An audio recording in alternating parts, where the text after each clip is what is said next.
konečne som sa dostal do spracovania nejakých Photoshop návodov. Na Facebooku som vám to sľuboval už dlhšie, ale nebol na to ako si čas. Teraz som si povedal, že jednoducho musím spraviť pre vás aspoň jednu časť. Táto časť bude úvodu do Photoshopu, úplne základná. Povieme si stručné informácie o nástrojoch, ktoré sa dajú používať vo Photoshope, o menu, ako si tam vybrať určité veci. Povieme si niečo o vrstvách, nastaveniach a prípadne tých oknách, ktoré si tam môžete navoliť, aby ste mali potom k nim rýchlejší prístup.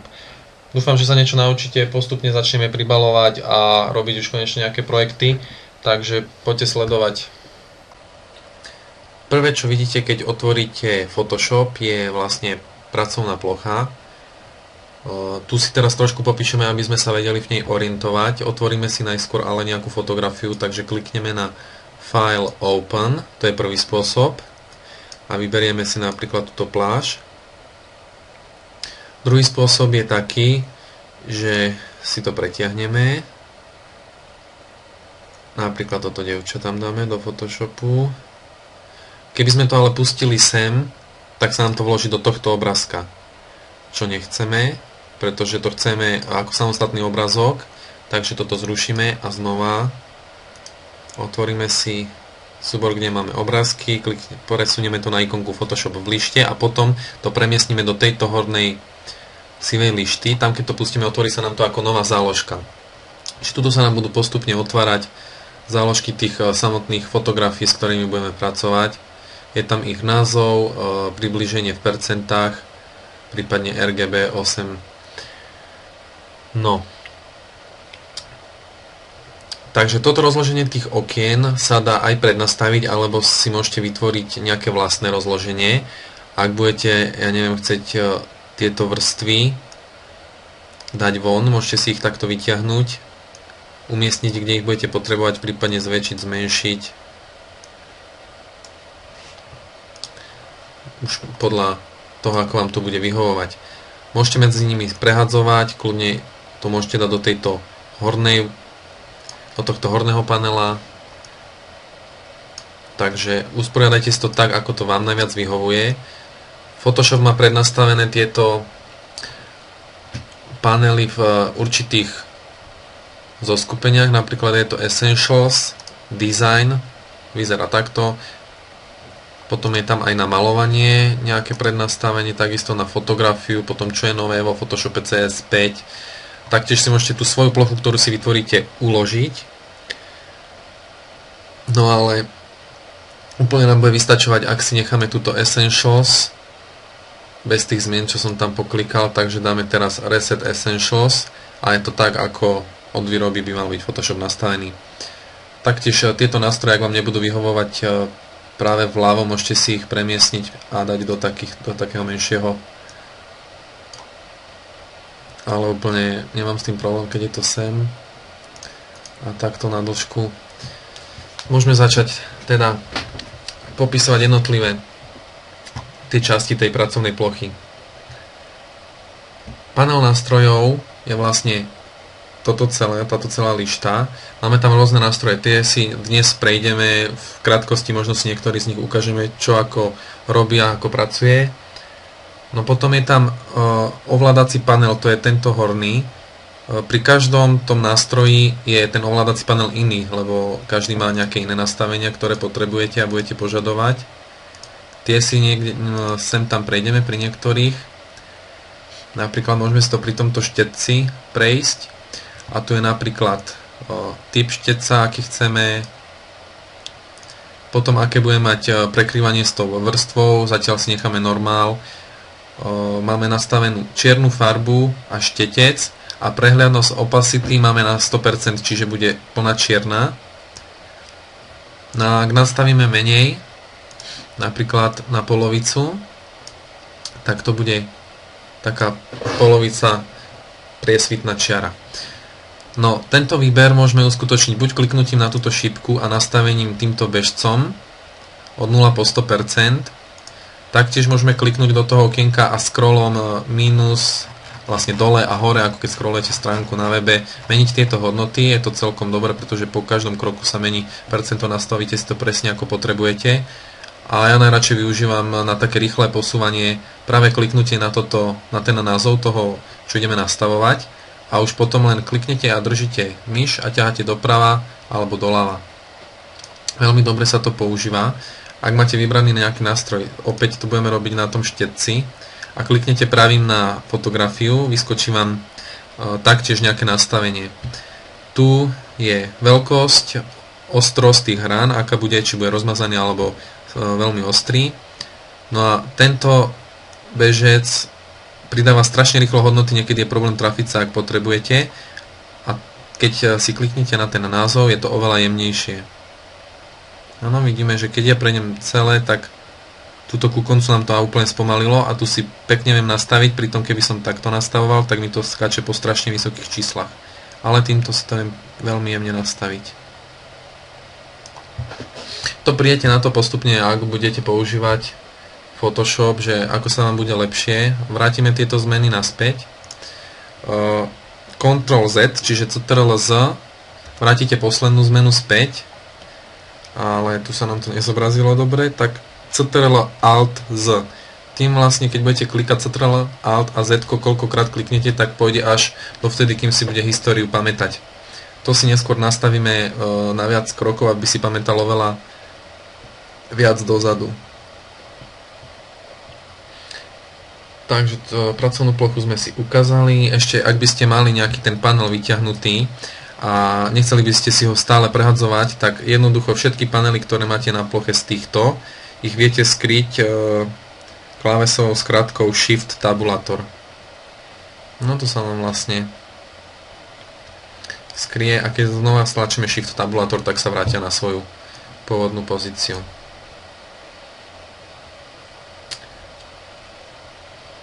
Môžeme prejsť teraz na konkrétne tie nástroje. Ja neviem, či budem hovoriť anglické názvy, no určite používajte anglickú verziu Photoshopu, pretože ak budete pozerať na YouTube nejaké videá, tak tam určite nájdete tak veľa v češtine alebo nejaké slovenské preklady. Najviac je tam anglických, preto budete presne vedieť, čo máte stlačiť a už nie je problém si to vydedukovať alebo si to preložiť do slovenčiny, takže možno sem tam poviem názov po anglicky a potom to vysvetlím v slovenčine. Move Tool je nástroj na výber. Pravíme si to takto. Odomkneme si najskôr vrstvu. Keď otvoríme každú fotografiu, tá vrstva je zamknutá. Dvojitým kliknutím na ňu môžeme si ju nazvať ako pozadie a keď dáme OK, tak sa nám odomkne. Už tam nie je zamček a môžeme s ňou pracovať. Teraz s výberom nástroja Move Tool môžeme s ňou hýbať do miest, ktorých potrebujeme. Áno, Ctrl Z, vrátim na svoje pôvodné miesto, takže nástroj pre výber obdĺžníka je tento druhý. Môžeme si ho takisto vybrať aj písmenkami na klávesnici, ak budete vedieť, že potrebujete Rectangular Marquee Tool a je to M-ko, stlačte M a automaticky sa prepne. Každé tlačítko, ktoré má na výber viac možností, má pri tej svojej ikonke takú malú šípku, v podstate ju nemá iba Move Tool a lupa. Ostatné majú nejaké ďalšie možnosti. Ak na ne kliknete ľavým tlačítkom a podržíte, musíte stále držať, ale inak sa vám neschová. Takže v poriadku. Len podržite, vyskočí vám také podmenu a tuto je konkrétne výber obdĺžnika, elipsy alebo kruhu, jedného stĺpca, teda aj riadku a jedného stĺpca. Keď budeme mať vybratý tento výber obdĺžnika, tak vyberáme obdĺžnik. Netrafíme sa však do štvorca. Napríklad takto sme si není istí, či je štvorec, preto ak dáme Shift, tak vždy nám bude zachovávať veľkosť štvorca, aj keď s myškou budem sledovať niekde inde. Takže pridržaním Shiftu sa nám stále drží štvorec, takisto je to pri elipse. Pridržaním Shiftu sa nám vytvára kruh. Stále kruh. To si budeme postupne preberať, ak budeme robiť nejaké tutoriály ďalšie k tomu. Môžeme prejsť teda na L ako lasso. Potom je tam mnohouholníkové laso a magnetické laso. Lasom si vlastne vyberáme taktiež výber, len už si ho môžeme prispôsobiť, napríklad túto vrtuľu, keby som chcel vybrať, kliknem a držím a ťahám približne tak, ako by som chcel vybrať. S myškou sa to veľmi nepresne robí, ale jednoducho vytvoril som si výber pomocou lasa úplne ľubovoľný. To druhé mnohouholníkové laso musíte odklikávať bodmi, čiže on stále vytvára rovné čiary a ak chcete obísť nejaký objekt, napríklad toto lietadlo, tak musíte po malých častiach takto klikať, aby ste niečo vybrali. Hodí sa to na rovné veci, napríklad na túto anténu, by som ju mohol takto vybrať a napríklad odstrániť alebo premiestniť. Ale nebudeme teraz s týmto moc špekulovať, iba si to ukážeme. Ak máte nejaký výber, ktorý chcete dať preč, tak klávesou CTRL-D ho odstraníte. Dá sa to aj tuto cez menu Select a Deselect, ale v podstate tuto to máte aj napísané CTRL-D. No a magnetické laso, ono si prispôsobuje podľa svojho uvaženia. Vidíte, ako krásne, vôbec neklikám a sám si obkolesúva, alebo ako by som to nazval, tú vrtuľku. Môžem pokračovať ďalej. Keď je rozdiel farieb veľký, tak to veľmi pekne spraví, ale keď sú už takéto rozmazané, vidíte, tuto mi úplne vynechal. Môžem si ho tam ukotviť kliknutím. Takto na silu prejdem a teraz zase pokračujem. Okolo antenky, dole, mohol by som ju celú vyrezať, áno, a dať ju na úplne iné pozadie, ale ako hovorím, budeme si to preberať v ďalších tutoriáloch. Ďalší nástroj je rýchly výber. Tento pôvodný si odznačíme. Keby som si chcel vyznačiť iba oblohu, tak kliknem napríklad sem. Tuto je ďalšia časť. Nie vždy je to veľmi praktické, väčšinou to dobre funguje, keď sú nejaké jednoliaté časti alebo také jednofarebné s výraznými odskokmi. No a magická palička, tak to vždy robí úplné blbosti, hlavne keď sú tam takéto prechody z modrej až do bielej. Na rovných farbách to však funguje dobre, vidíte, túto bielu nám úplne krásne vybralo, bez toho, že by som to musel ručne pasovať, no ale na tých prechodoch vidíte, aké to nezmysly robí. CTRL-D označím, ideme na ďalší nástroj.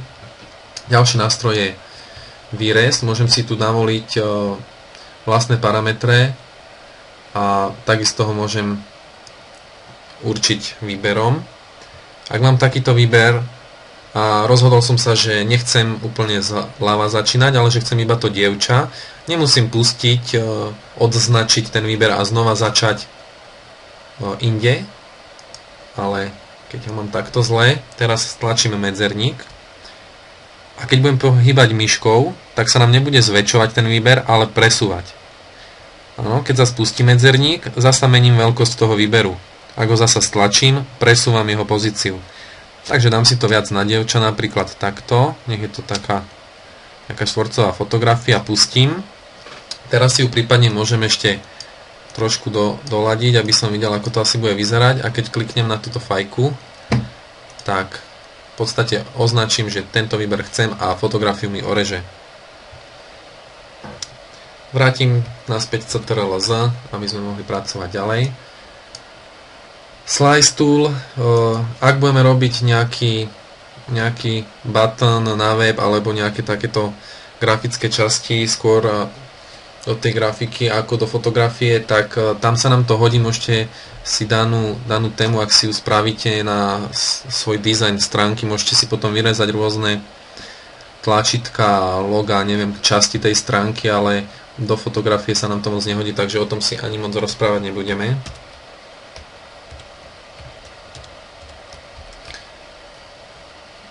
Prejdeme na ďalší nástroj, kvapatko, alebo kvapadlo, asi spisovnejšie. S ním si vyberieme farbu presne, ktorú potrebujeme. chcem ten nadpis, ktorý tu napíšem, mať nejakou žltou, tak kliknem, držím a pozerám, že ktorá by sa mi najviac hodila. Áno, toto prejde až do oranžovej, takže konkrétny výber, kde mám tú myšku, mi zvolí farbu. Keď pustím, zvolilo mi túto žltú farbu. Keby som napísal teraz text alebo spravil nejaký pohyb štecom, tak to bude žlté. Lenže mám priesvitnosť nastavenú na polovicu, no tak je to také slabúčké. Máme to na 100 a vidíme, že je to naozaj žlté. No, preskočil som klávesu J a to sú také retušovacie štece. Toto je s jedným bodom, toto je klasický retušovací štetec, toto je taká záplata a retuš červených očí. Teraz si ich skúšať nebudeme, budeme ich podrobne rozoberať, keď budeme upravovať portrét nejakej fotografie a veľmi krásne sa s tým dajú vymazať nejaké tie znamienka alebo akné, prípadne vlasy zavádzajúce v očiach. Je to potom náročnejšie, ale všetko si ukážeme. Takže na Bčku sa nám nachádza brush tool, čo je vlastne štetec a môže tam byť ešte ceruska alebo nástroj nahradenia farieb. Štetec sme si už ukázali, ako funguje. Ceruska je v podstate to isté, len nedá sa nastaviť taká jemnosť. Je to, aj keď dáme hardness na 0, že by mala byť úplne mäkká, tak to bude to mať tvrdé okraje, pretože je to predsa len ceruska. So štecom zmeníme si trošku veľkosť a keď ho dáme na 100%, bude už jemnejší ako tá ceruska. No a keď ho chceme veľmi jemný, tak vidíte, ako funguje tá tvrdosť, to hardness. Vrátim, aby nás to nerušilo a prejdeme si celkom zaujímavú vec, čo je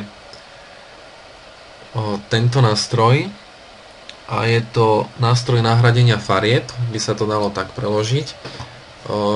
Napríklad si chcem túto oblohu dať za žltú, alebo namiesto toto bude krajšie vyzerať určite. Približíme na to, už je veľa, tak to vyskúšame. Dobre. Mám vybratý nástroj náhrada farby. Keby som túto oblohu prešiel klasickým štecom so žltou farbou, tak nám to zafarbí všetko, oblaky, aj tie vetvy tej palmy, všetko. Ale ak to prejdem nástrojom tej výmeny farby, tak nám to krásne prefarbí oblohu. Stále držím, klikol som a stále držím. Všimnite si, že to pôjde zo tmavo-žltej, ako bola tmavo-modrá obloha, do svetlo-modrej a keďže máme tú žltú vybranú, tak to pôjde až do svetlo-žltej. Bez toho, že by som ja niečo musel meniť, samo si to nahrádza tú modrú farbu za žltú, alebo prípadne ako si dám inú. Môžem si z toho vytvoriť napríklad takú monochromatickú fotografiu do žltá, aj keď tá palma by zelená trošku mohla ostať, ale účel vidíte, aký má tento nástroj, takže hodí sa nám, určite ho možno niekedy použijeme podľa toho, čo budeme robiť. Takže vrátim tie nastavenia. Ideme ďalej. Je tu klonovacie razítko. Napríklad, ak chcem túto vrtulu zdvojiť, môžem to takisto vybrať výberom, jej kopírovaním na ďalšiu vrstvu, natočením a vytvorením takto ďalšej identickej takejto vrtulky, ale aby sme si ukázali, na čo funguje klonovacie razítko, nám to bude postačovať. Zmeníme si trošku veľkosť. A ak už budete taký zohraný v tom Photoshope a budete chcieť všetko robiť rýchlejšie, aby vás to nezdržovalo, tak zmena veľkosti každého toho nástroja, či už máte štetec, razítko alebo gumu, ak stlačíte Alt, vznikne vám niečo takéto, tým sa vyberá vlastne tá klonovacia známka, ale teraz keď stlačíte práve tlačítko myši, tak sa vám to zmení na takýto brush, ako keby. A teraz keď ťaháte šipkou od toho kruhu von, alebo dnu, tak sa vám mení tá veľkosť. Čiže Alt práve tlačítko myši a veľmi rýchlo si zmením veľkosť toho klonovacieho razítka, čo mám teraz vybrané. Takže nastavím si ho približne tak na tú vrtulu. Teraz kliknem sem, aby si odtiaľto začalo brať to razítko. No a napríklad tu odtiaľto napasujeme s tým klonovacím razítkom tú vrtulu. Zasa prehľadnosť máme nastavenú na 50%, takže nám to tak spriehľadnilo, dáme to na 100, obťahneme ešte raz, aby to bolo identické, aby ste videli, že na čo nám funguje to razítko. Ďalej je tam takisto funkcia tohto razítka, ale s tým, že nám prenáša nejaký pattern. Ten si môžeme vybrať sem a môžeme si ho doinštalovať alebo vybrať vlastný a on vlastne bude fungovať potom, že nahrádza tú pôvodnú farbu alebo štruktúru tou, ktorou si zvolíme my. Vrátim to naspäť, aby nás to nemýlilo. Na ďalší nástroj prejdeme, je to história šteca. Najskôr si, aby sme videli, najskôr si spravíme so štecom nejaké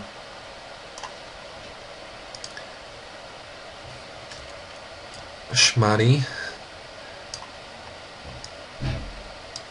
Napríklad niečo takéto, úplná blbosť, čo ma napadla. A teraz týmto štecom vraciam históriu, čiže kade prejdem, sa mi vymaže ten daný ťah toho šteca, čo som spravil predtým. Pretože keby som použil gumu, čo je ďalší nástroj, tak nám to vymaže v podstate úplne aj s tým obrázkom, ktorý je pod tým. Čiže táto guma, akoby dalo by sa to nazvať aj gumou, ale iba na štetce. Proste vracia tú históriu ťahov štetcov späť a zanecháva pôvodný obrázok. To som v podstate ešte ani nevyužil, lebo väčšinou si to robím na vrstvy a potom vymažem celú vrstvu, keby som sa pomýlil a začnem od znova. Gumu sme si ukázali, tiež tam má viac nastavení, ako bola aj tá magická palička, takisto je aj magická guma, čo úplne blbne, vôbec to ani nepoužívam toto. Takže o tom sa nebudeme viac hovoriť. Ďalej je tu Gradient Tool, čo je vlastne prechod farebný a ten si môžem nastaviť, či už pôjde zľava doprava, alebo od stredu von. No a potom nejaké sú tu prednastavené farebné hodnoty, plus si môžem vytvoriť vlastnú, tým, že kliknem do tohto pola. A tu mi hodilo taký posuník, na ktorom si vyberieme, ja neviem, že pôjdeme od takejto silno modrej až do bledučko modrej, môžeme dať takéto dačo. Potvrdím OK, no a teraz tým nástrojom kliknem do určitého miesta a ťahám. Keď pustím, vytvorí mi to vlastne prechod. Z uhlopriečky môžeme vyskúšať, hej, zase opačný do opačnej strany, zasa iný. Taktiež keď to dáme od stredu, tak to vytvorí nejaké takéto. Toto je zaujímavé, ale budeme to používať aj vo fotografii, nie len v nejakých tých grafických úpravách na webových stránkach. No a potom je tam ešte plechovnička a tá vlastne farbu, ktorú mám sem vybratú, v pozadí je tá, ktorá je aktuálne vybratá, a teda v popredí, pardon, a v pozadí, ktorá je zakrytá, je tá, ktorú môžem použiť jednoduchým takýmto prehodením. Mám hneď čiernu alebo bielu. Keď klikneme na farebné poličko, napríklad túto čiernu si dám a chcem toto biele premeniť na čiernu, kliknem a nám to tá plechovnička zafarbí. Samozrejme na prechodoch to opäť blbne, tam sa to robí úplne iným štýlom, napríklad tým štiecom, čo sme si premalovali tú oblohu, to je na to asi najlepšie. No, fotografiu tu máme zaujímavú, približme si na 100%, aby sme mali trošku detailnejšie. A teraz si kočku trošku zosvetlíme, funguje nám na to Tak ešte som jedno preskočil. Dobre, vrátime sa na Blur Tool. To je samozrejme rozmazanie. Nastavím si silu rozmazania pre ukážku 100%, aby sme videli, ako veľmi to rozmaže, a potiahnutím cez tvár nám úplne rozmazalo tvár. Vrátim späť. Prejdeme na ďalší nástroj, to je zostrenie. To nám zasa úplne zostruje tú tvár. Moc to ani nevidno, ale už je to až neprirodzené. Takže aj tento krok vrátime. No a posledné z tohto je rozmazávací nástroj, alebo nástroj na rozmazanie. A to nám robí nejaké takéto veci. V podstate do toho smeru, ktorý ťaháte, tak deformuje ten obrázok rozmazaním. Vrátime naspäť a teraz je to, čo som vám chcel ukázať, a to je zosvetlenie, spálenie a špongia. Vyskúšame si zosvetlenie. Napríklad, ak by sme chceli túto časť lica zosvetliť, že sa nám zdá tmavá, môžeme použiť práve tento nástroj. Nastavením si toho prepalu, tej tmavej farby, ktorý budeme vlastne prepalovať alebo zosvetľovať na percenta, a teraz klikám a zosvetľujem. No, vidíte, okoľko je to svetlejšie. Samozrejme, nemôžeme to prehnať, aby to bolo prirodzené. Vrátime späť. Teraz takisto funguje aj Burn Tool, lenže to zasa spáli nám tú pokožku, takže nám ju bude stmavovať. Vidíme, že jej vytvárame akoby na tvári tieň. No a špongíka, to je taká zaujímavosť. Tým si môžeme napríklad zosvetliť farbu, čo je Saturate, alebo Desaturate zasa do opačného, že ju vlastne budeme odfarbovať, čiže budeme robiť akoby čierno-bielu. Keď to nastavím na 100%, tak nám vlastne z tej dievčiny spraví úplne čierno-bielu.